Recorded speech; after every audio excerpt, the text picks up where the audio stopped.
比較有印象嘅就係作詞作曲啦，因為我平時淨係唱歌多嘅啫，咁未試過自己作曲作詞。原來作曲作詞即係作詞咧，可以將佢唱出嚟嘅一首歌嘅喎，真係好神奇嘅。即係我自己平時老作少少，原來都可以唱成一首歌喎。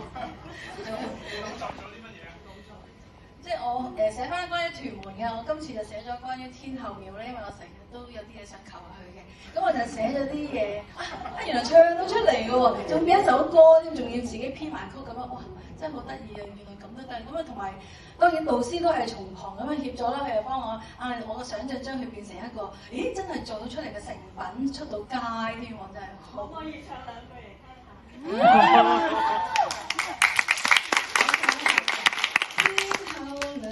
常在，普渡眾生，大慈大悲。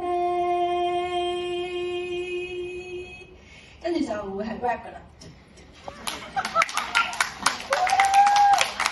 千里眼，乜都睇得透；順風耳，乜都聽得見。兩大天象齊護駕，背靠杯到山，哈！滿口